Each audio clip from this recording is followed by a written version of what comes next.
Hey everybody, welcome to this week's episode of With All Due Respect. We are your hosts. I'm Ryan Shead. That's Marcus Flowers. Brother, how are you doing? Hey man, if I were any better, I'd have to have a piss test, but I digress. Not a I bad wasn't day ready for so that. far. I know. I You got to was get not this thing ready. started off right? Yeah, man, that's a better joke than the one I had. Okay. But we've got a great show planned for you. I'm not going to, start with any fluff. Let's get right into it. We started this show when you called me. It was all about us bringing up the Democratic Party and the future, and not just the future, but also the people we need right now in this moment. And I know through our conversations, we feel like the person we're bringing on is one of those people. So it's our honor and privilege to That's the bring reason for our on, excitement, by the way. That's why I'm yes, so excited today because we've got a great guest in my yeah. opinion. So I'm ready Yes, to and bring him thank on out. you. Marcus is the one that got him here. I look forward to hearing the story about how, because you actually haven't told me the story about how you all actually connected. So I look forward to hearing that part. Tell me But about for those of you who don't know, there is a special election coming up in Georgia, and the date, and we're going to repeat this date a couple of times, but it's February 16th is when early voting starts. it. Voting So starts if you are February. in Georgia in District 14, make sure that you vote and make sure that you educate yourself on who is in this race. I think there's like 15, 17, 17. Republicans on the other side. So they're all vying for it because it's a red district. We already know that. But the person that they're going up against, I think that they've got a fight coming that they're not necessarily ready for. So with that said, Shawn Harris is coming onto the show. Thank you, sir, for joining us. It's an honor. Seriously, you've actually followed me online for years, so it's actually a privilege to get to meet you. Well, hey guys, I'm just excited to be on your show.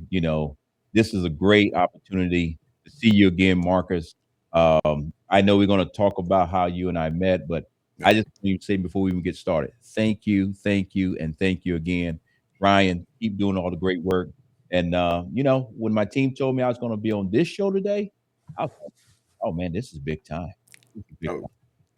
you're big time. And for those of you who don't know, Shawn is a retired Army Brigadier General who served this nation for 40 years. Shawn, is that 40 correct? years. He's also a former Marine, if you can believe it, or not a former Marine, once a Marine, Always Always a Marine. Marine. There always you a go. There you Marine. Always. go. He's also a Marine, but you know,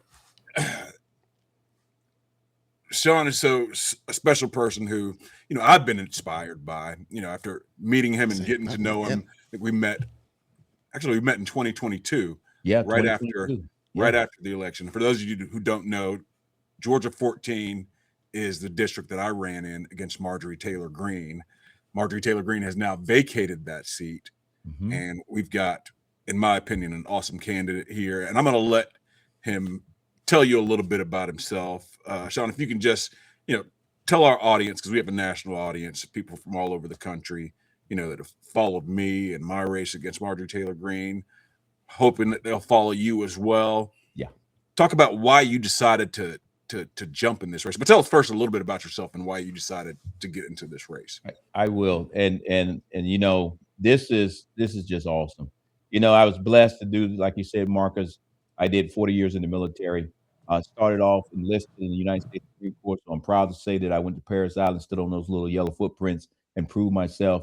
And then after 4 years, got out, went to Tuskegee University through a ROTC. They helped me pay for school. And then after finishing up ROTC and finishing up college, I became a second lieutenant, went back to Fort Benning, Georgia, and then went through all the different processes, went from second lieutenant to first lieutenant and captain and on and on and on. But what the significant piece of my career was that it's not about me and the leadership positions that I had the opportunity to serve in. It was about all the people that I had an opportunity to serve with.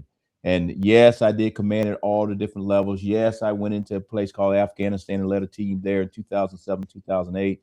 Yes, I actually led a team into Liberia, Africa during the Ebola time. And yes, I actually was a chief of staff over in Kosovo. And yes, I was a senior defense official in a place called Israel for my last assignment. But all of those things are in the past. The cool thing is that I got a chance to get out.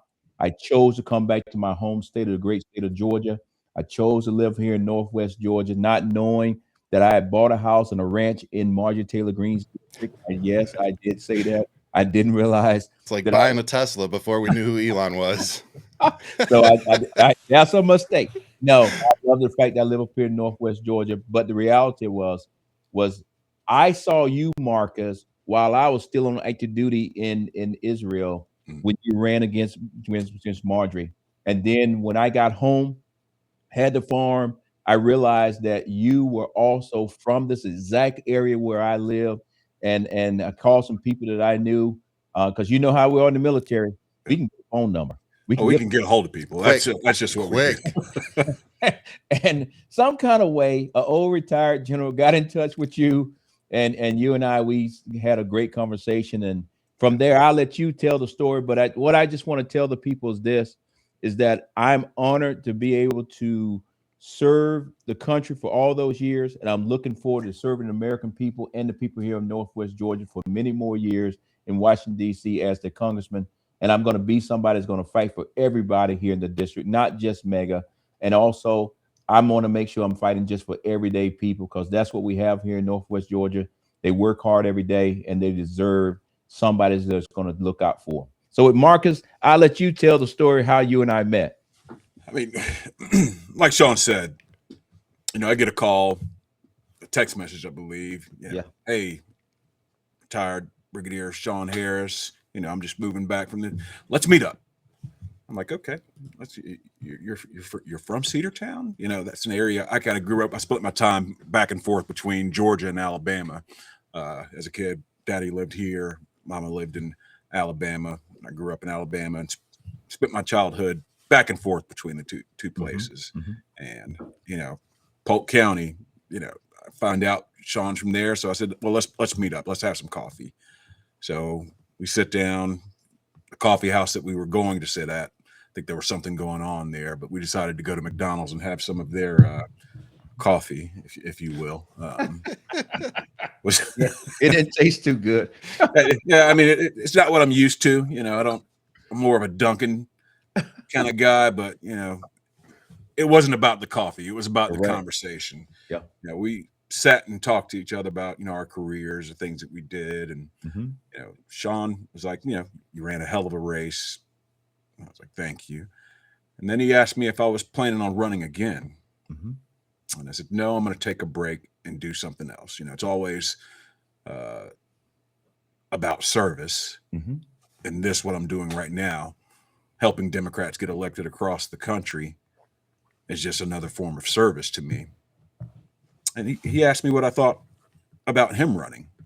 And I said, well, why do you want to run? I wanted to make sure he understood what he was getting into, and make sure that the reasoning behind it was right. And, again, what I saw after asking those questions, and I think we sat down for about 2 or 3 hours. Yeah, we did. We both said we got an hour, but we ended up sitting there 2 or 3 hours just talking because, we got on so well. But what I saw was a man with a servant's heart. That's what I saw. Can't do 40 years without it. Well, let me just add to this conversation, because there's always 3 sides to a story. Okay? Marcus' side, my side, and somewhere in there lies the truth. That day when I went and met Marcus in Cedartown, Georgia, and yes, we was going to meet at some other coffee shop, but something was going on, so we ended up at the McDonald's. But I think people should know that I had never met Marcus in my entire life. The only thing I knew about Marcus was a guy that I saw on CNN that was running against Marjorie Taylor Greene, and he was a black guy, and he wore a cowboy hat. That was it. So that was all you needed. In my truck in Cedartown, Georgia, and I'm waiting at the coffee shop, but it wasn't open, and I see this black guy coming down the sidewalk, and sure enough, he had on his cowboy hat, and I said, damn, that's Marcus right there. So this guy is 100% real. He's 100% who you see every day. That's Marcus. The spinoff of it, when I went and had coffee with Marcus, my intent was to go to Marcus and say, hey, if you're running again, I'm going to put all of my support behind you as a general. and did say help that. you. That's funny. That was the conversation. He did say in that. some kind of way. I walked out of McDonald's saying, well, hell, I think I might be running for Congress. So did I just get bamboozled here? Like, what just happened? He did say that. And I was like, look, I'm not doing it again right now. I'm doing something else. Go for it. But this is, you know, again, just circling back to the intent of our show. You know, this is part of it, is reorganizing, and, you know, as we organize in a way that's going to benefit everybody and keep everybody involved. Like, you know, that was the one thing I said to you, you know, when we talked privately, Marcus, was as long as you're not stepping away, like, you know, it's cool if you don't want to run. I get it. You know, that was a hell of a campaign, but we still needed you in this fight. So, you know, that was the conversation you and I kind of had. And I agree with Shawn, by the way. If you all are wondering if this dude is the same behind closed doors, I promise you he is. like he is this dude. So, but that's, again, what we need. We don't need more politicians that are going to play the game, do the dance, you know, and just tell you what you want to hear to try to get your vote. That's easy. Anybody can do that. What's hard is looking at a constituent and saying, look, I'm going to be honest with you. Here's what needs to happen and why. And I understand that it's going to affect you negatively here, but here are all the positives down the line. That's what we need. And we also need to get back to Americans responding to that kind of information of going, okay, I see why I got to take a little bit of a lump here. It's for the greater good. Got it. But as long as we have a politician that's going to follow through once they explain that to you, that's what we need. And that's one of the things I always say. Congress belongs to everybody. So every one of these races is important. Yeah. To everybody in all 50 states. When I talk about, again, I always come back to service and people with a servant's heart. And like you said, you know, giving up and not serving. I've served over 30 years, you know, in uniform.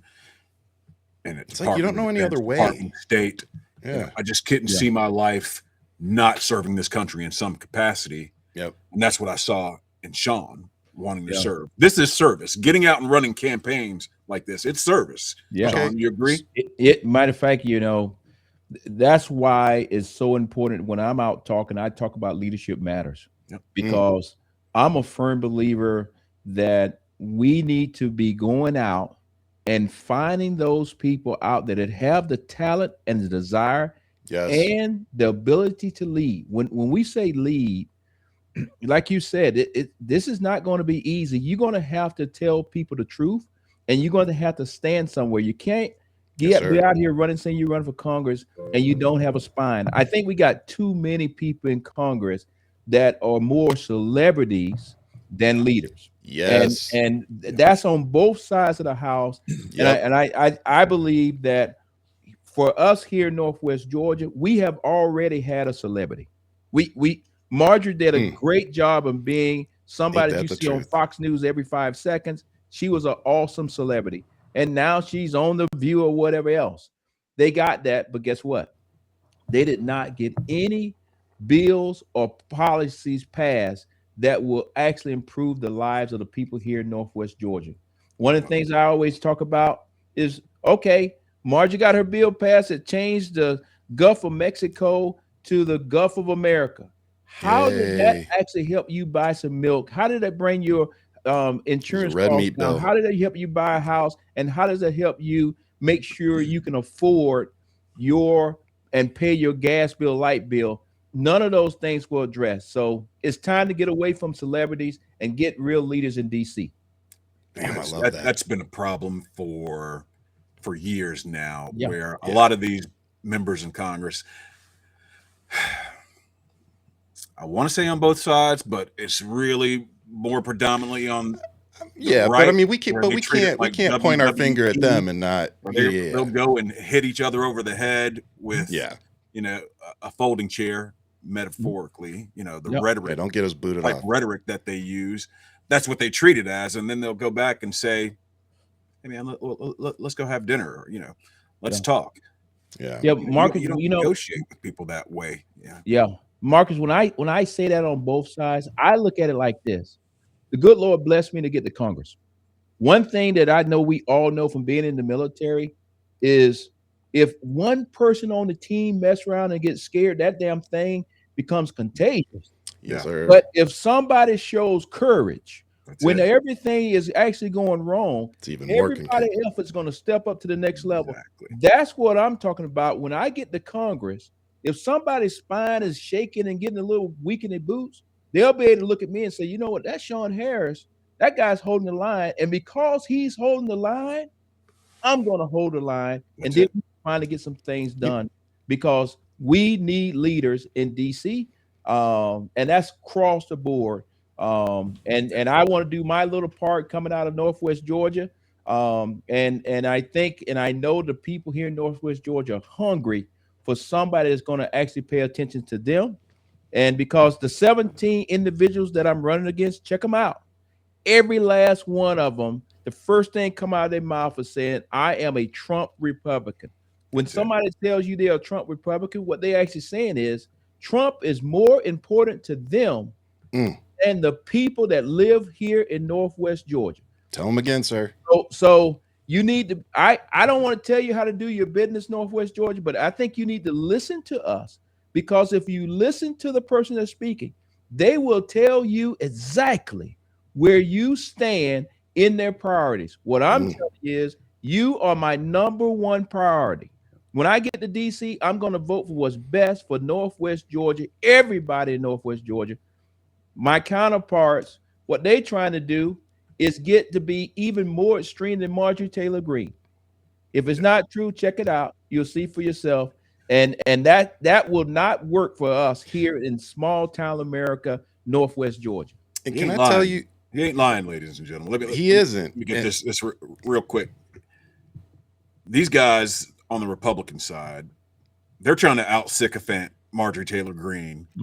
Yeah. She was truly a Trump sycophant, Which you think would be MAGA. difficult. You know, and that would be difficult, but that's their platform. Yeah. You know, Shock and to awe. show fealty to Trump. That's not addressing rural health care in these counties that Shawn and I live in. Right. That's not addressing the price of groceries. That's not addressing housing and affordability. It's not addressing any of those things. That's all they're trying to do. Yep. But what you have right here in Shawn Harris, again, a servant leader who's been there, done that, taking care of soldiers, Marines, his entire career. That's all he knows how to do. Yeah, Marcus, Take care of people. I tell you, I don't talk too much about my military career because my mom always told me to be humble and respect others. I can talk about But it. I would tell you, I'm proud of the fact that the latter part of my career, as I got higher and higher up in the ranks, is that Marines, Air Force, Navy, Space Force, you name it, FBI, CIA, you name it. All of these people are on my team. I'm from what we call the Joint Force. That simply means I know how to work with people from other agencies. I know how to work with other countries' leaders. I know how to work with people that I don't even like. I don't have to like you to get to yes. Why do I say that? I want to take that skill set to Washington, D.C. because guess what? It is a lot of Republicans that represent small towns. Yeah. And because they represent small town America, guess what? Shawn Harris, the Democrat, and the Republican will probably both agree that, wait a minute, our hospitals are about to close. Yes, We sir. don't have to have on the same t-shirt, but we do have the same issue. So we better get together and get a policy put up because guess what? We're going to mess around and all of our people are going to be living in a healthcare desert. So those are the skill sets that I'm bringing to the table of simply saying, I don't have to be your best friend to get to yes. I need to make sure, or we need to make sure that we're sending somebody to Congress that's just not going to spend the entire day talking about what somebody else is not doing And tweeting. Yeah. and tweeting versus, well, what are you actually doing? Because we have already had that 5 years of doing absolutely nothing. But the key thing about 5 years, she got a retirement check. Yep. That retirement check that she's receiving right now is higher than the average person in our district. And she only worked for 5 years and then made over 20-some million dollars. So The word work is doing a little heavy lifting there, but yeah. That's in the past, but I just need people to clearly understand that you already had that. Yeah. Give a tested leader the opportunity to prove that he will work for you. And then guess what, Marcus? Guess what? If I don't produce, you know, just like I know, it's enough Republican votes to vote me right back out. So in a heartbeat, take a chance. Let's do it. Let's try something different. That's military. What's working? This ain't working. Us military guys aren't afraid to be called to the carpet, which is what when you have to stand and be accountable for something. If you feel like you did the right thing, you don't care about being called to the carpet. So Shawn I said in front of his constituents and answer the tough questions. Marjorie Taylor Greene did not do that. I got kicked out of a couple of her town halls, but hey, I would tell you, I said just the other day something I was talking about Marjorie while she was still in the race, and I believe this point blank. I was taught in leadership, but I know you were taught the same way. When you point the finger at somebody else, you see that little finger right there? You need to realize that there's 3 more fingers pointing back at you. The question you need to be asking yourself, what did you do to fix the problem? We have spent 5 years of Marjorie Taylor Greene blaming somebody else, blaming somebody for healthcare, blaming somebody for this, and blaming somebody for that, but didn't do a damn thing. I got to say 2 things. First off, when you start talking about the representatives with the crooked spine and having to be that support, you want to know what flashed in my mind when you said that? John McCain standing on the floor, giving the thumbs down when they were trying to take healthcare the last time. Yeah. And that's exactly what we need right now. We need people, like you said, when you're in the military, one of the best things that one of my shop chiefs did, and I worked on aircraft, so we did sheet metal. Yep. I had a dude, we did not like each other. And anytime we worked together, we just butted heads. We were 20-year-olds, dummies. Right. And my shop chief started putting us together every single day. And finally I went, why do you keep putting me with this dude? He's like, because you two are going to figure out how to work together, whether it kills you. Yeah. And as soon as I realized what it was about, I went, oh. Then we started trying, and I literally went back to him. I said, dude, they're not going to stop putting us together till we figure this out. And we did. We did. I'm so glad you brought up John McCain, because I usually don't talk about this part of my life. But the night that John McCain, everybody saw him, gave the thumbs down. Everybody remembers that. Yep. You know what John McCain did 5 minutes before that? It's filmed, but it was mainly done behind closed doors. They did the vote on all the people that's going to be moving on from Colonel 06 to 1-star. John McCain voted for me to become a 1-star, and he walked out of that room that they voted for us. As that thing was going down, people were texting saying, Shawn, you made it, man. You made it. They just voted. And when I turned on the TV, I saw John McCain go out there and put the thumbs down. And I text from friends and said, hey, guys, what do you mean I made it? I think he just voted. And said, no. He voted yes. he thought thumbs down was for him. But he voted no on this other thing. So, wow. So it's not until you said that statement that reminded me of John McCain, of you got to have courage. You got to be somebody that's going to do the right thing. And oh, by the way, your closest friends may not like you for it, but history will remember your name. And John McCain, is we will remember the rest of history of this country. Yep. Thumbs down, and he stood up for all of us. That's it. Yes, sir. So I got a question for you guys. Come on. You said you met at a McDonald's. You guys ended up talking for 3 hours. So what were the main issues you talked about that day? I'll go first, Marcus. Go ahead. Like I said, when I went in there, I went in to support Marcus to run again. One, I thought he did an awesome job. I thought he did the work to move the district to the next level. For sure. And I was coming to basically join his team and say, okay, how can I help you Let's finish shoe the up fight. Yep. veterans or whatever that thing was? Yeah, that's not the way it went. The other piece was because I was in the world of agriculture and that was my world that I grew up in. I was saying to him, I can help you also with the farmers. But it actually ended up going another different direction. But I think the cool thing about that conversation was it's two leaders that respected each other, two leaders that said, wait a minute, both individuals bring unique things to the table. Yes. We're not the same.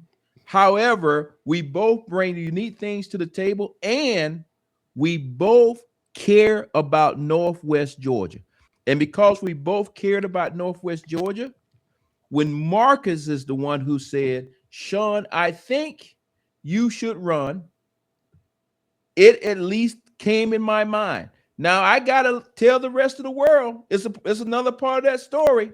I did not walk out of McDonald's going to people saying I'm running for Congress. Okay? That did not happen. He went saying Marcus Flowers is a con man, and I think I might be in trouble. I talked to a couple more people. Look, I ended up talking to one or two or more people, but guess who those people were? Because they came to my farm and they were helping me. It was Republicans who came to my farm that were veterans and said, hey, they didn't know I talked to Marcus. They said, hey, Shawn, you got the skill set, you got the energy, you understand the resume policy, you understand all these kind of things. I think you should run for Congress. And I ended up telling those guys, hey guys, I'm not sure I don't think you actually know who I am. And they said, what are you talking about? I said, it sounds like y'all guys are Republicans. And every last one of them said, hell yeah, we're Republicans. And I said, guys, I'm not a Republican. I had never said in my adult life, because in the military, we don't talk about that. Nope. I had never said in my adult life that I was a Democrat. Especially but if you're when Democrat. I told them, I thought they would leave me alone. And guess what they said?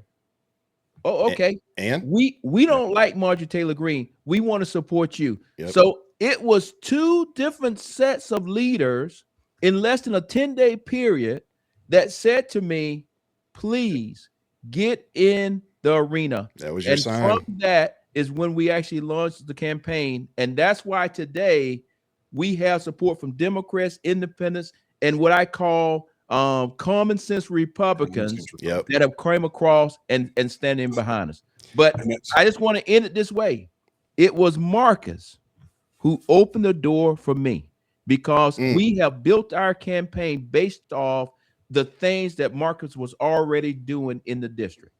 And that's a perfect segue into what I wanted to talk about as far as on the ground in Georgia 14th.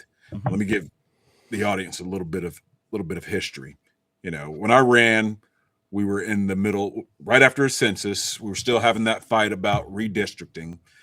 They actually drew me out of the district, literally drew a circle around my house to get me out of the district, because we got people's attention. How very Texas of them. We got their attention. And, you know, we had that fight in and out of the courts and came back that drew me out of the district. One of the big things I wanted to do, and this is why I'm always talking about Democrats need to go back to a 50-state strategy. One of the things I did was help build the infrastructure for the Democratic Party in Northwest Georgia. Long story short, you know, I talked with Democrats, independents, Republicans as well on the ground, knocking doors. I didn't care whose door it was. Right. I was going to talk to the people. We moved the district by 10 points. Which is a huge swing. 10 points. They ended up drawing a few of those places out of the district after I won that many votes, because they were like, okay, this is a threat. They finished that redistricting fight. Remember, it went through the courts. You know, a judge said, yes, you got to draw 2 more majority minority districts. They ended up getting us 1 majority minority district, but it affected Georgia 14. Right. Didn't matter. We had done something there. Shawn in his race, after I'd moved the district 10 points, even with them drawing out some of the blue, moved it another 5 points to the left on top of that. Because Shawn, what he did was continue. Now, he ran on the last cycle. He continued building the infrastructure for the Democratic Party in that. That's why this is important. And I want you to talk a little bit about that, Shawn, how you continued doing the work that we started there and kept improving, and why that's important. Yeah, when I think it's so important that people to understand that the district that you ran in and the district that I ran in, the only thing that it has in common, it was called CD-14. That's it. The reality of it is Gordon County, which is Calhoun, was taken from us, and I was given West Cobb. And when I say West Cobb, in my opinion, is a suburb of Atlanta. I mean, it's hundreds and thousands of people that live in Little West Cobb. Hence, West Cobb actually has more people than many of my counties up north. When we actually got West Cobb, we actually went. I went and knocked on doors and found out that many of the doors that we were knocking on were actually Republicans. And when I told those Republicans that I was running for Congress, building the infrastructure, running for Congress, and told them that Marjorie Taylor Greene had now became their congressman, they were like, oh no, this can't be. To make a long story short, some of those Republicans came out of their house, put their gym shoes on, and started walking down the street with me, knocking on their neighbor's house to say, hey, wow, Shawn has said, and he showed me on the phone where the state has said that the houses on the left side of the road are all in Marjorie Taylor Greene's district, which is now CD-14. Wow. And all the houses on the right side of the road is in our old district.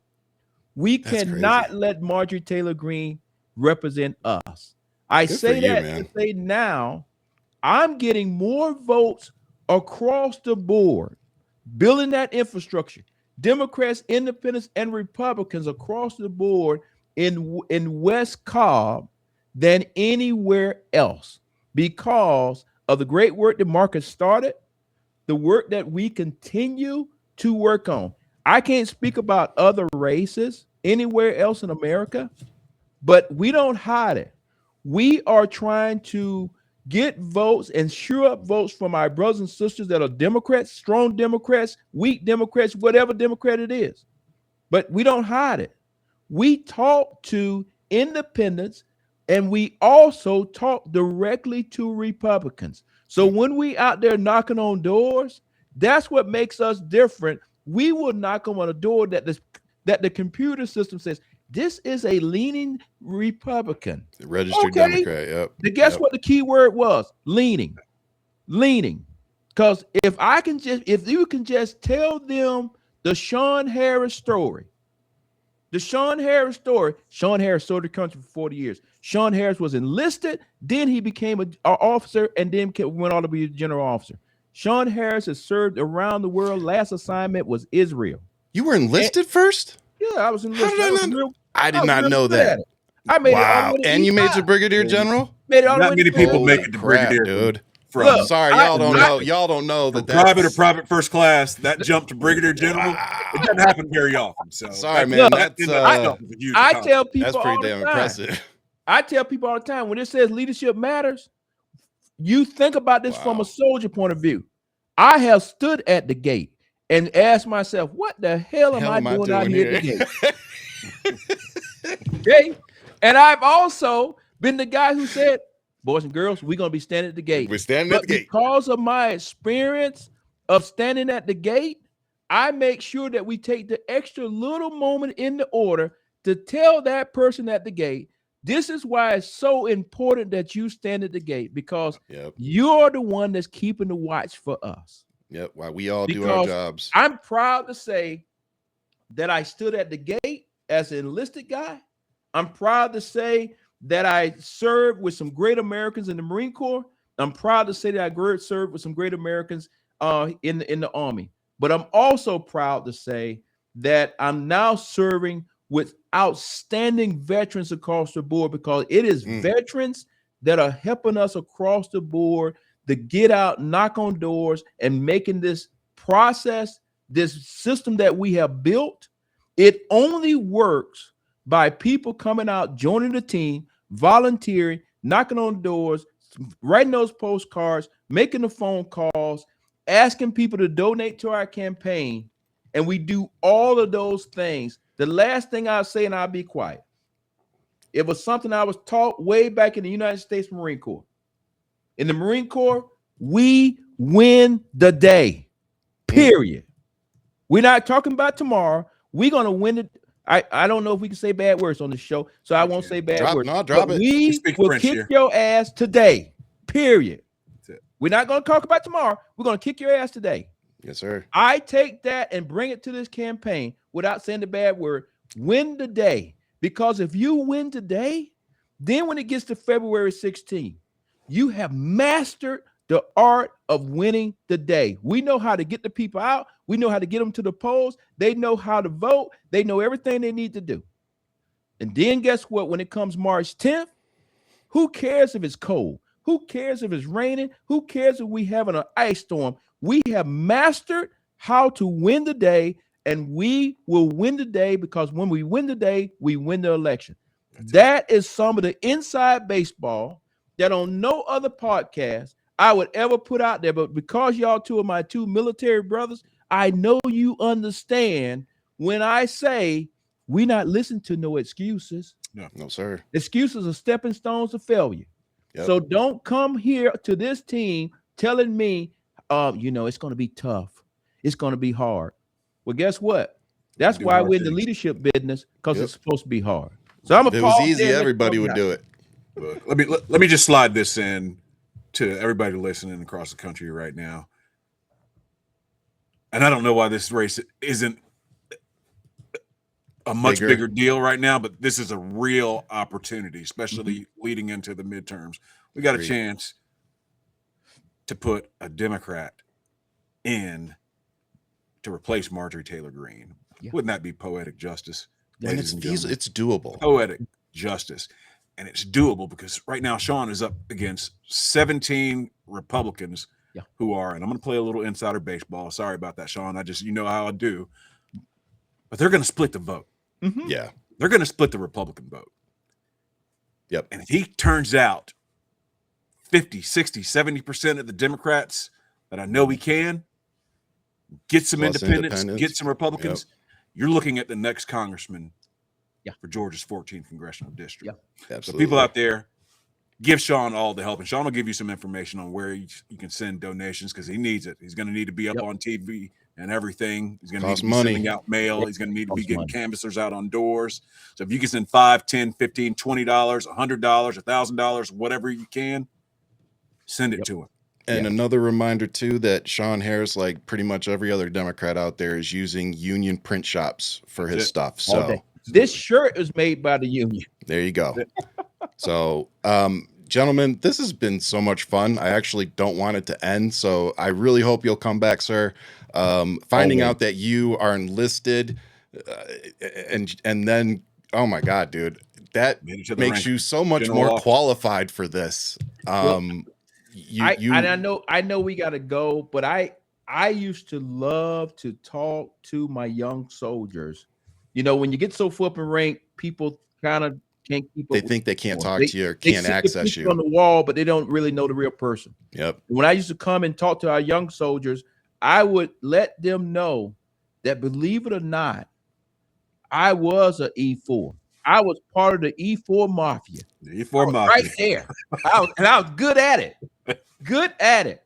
And it was a sergeant major when I became an E5 who said, Shawn, I think you should become an officer.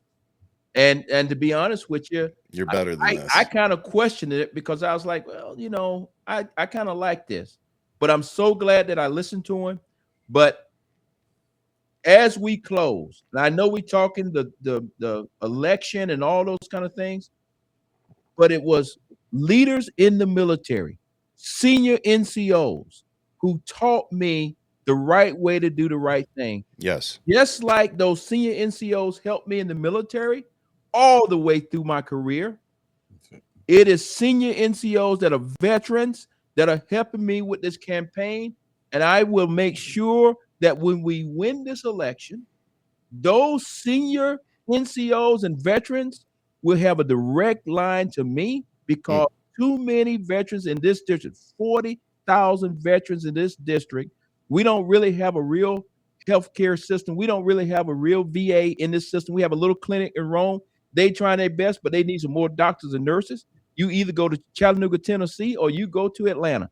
That is BS. So I want to make sure that our veterans know that nobody has to brief me up on what you're going through, because right before I got on y'all guys' show, you saw my phone go off. When the VA call, you better take that call. You better get help.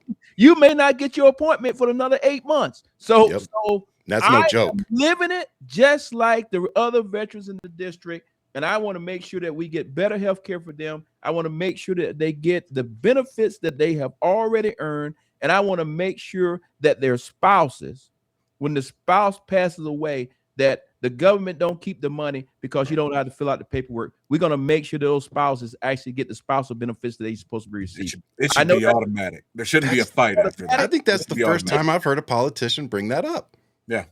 Very nice. Because I'm not a real politician. Well, that's very true, sir. You're one of us. I'm in the leadership business. and you're not a reality TV star. So I'm not a reality TV star.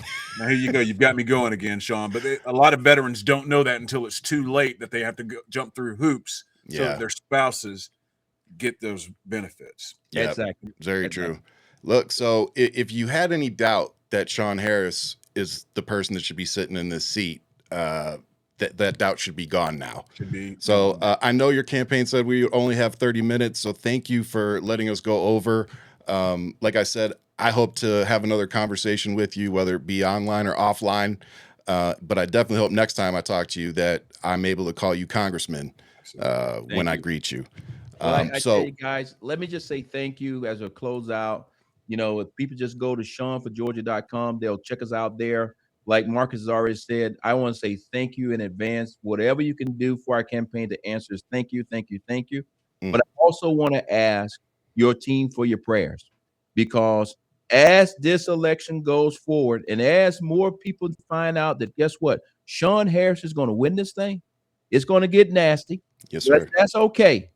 I just ask for your prayers and get in behind our campaign so that on March 10th, CNN and Fox News agree that Shawn Harris and the Democrats have shocked the world, and we have taken a seat and flipped it. And the first seat that's going to flip and start a blue wave come 2026, going into the midterms. Yes, sir. And they got to show fight up. To make sure that Mike Johnson gets you sworn in the very next day. Exactly. Well, I'll march my butt up to Washington, D.C. if I got to. We're not going to deal with any delays. The next day. We'll be on the 7 o'clock fight. We know it leaves Atlanta. You better know it. So February 16th is when early voting starts in Georgia 14th Congressional District. So Shawn Harris is the guy. So don't worry about those other 17 Republicans, but remember what you heard here today, which is this is a man that understands what it means to represent not just the people that are loyal to him or that voted for him, but the people that live next to him, whether they vote the same way, whether they pray to the same God, no matter what. And that's what we need. We need people, because at the end of the day, we're already seeing other people in the Democratic Party who are not just representing their district, they're representing America right now, trying to get this under control. So we need a brigadier general in there that knows what it's like to be enlisted and knows what it's like to stand literally at the gate and be the one guarding us. So, sir, thank you so much, but I'm going to leave you both with this. You said something to each other. You said, thank you to Marcus for holding the door open for you. And I want to thank you both for holding the door open for the people that are come behind you. We hope you enjoyed that interview with Brigadier General Shawn Harris, who is running to fill Marjorie Taylor Greene's vacated seat in Georgia's 14th District. If you did, make sure you hit that like and subscribe button, as we have another great guest lined up for you next week. We want to bring these interviews to you so that when we show up to vote in midterms, we know who we're voting for.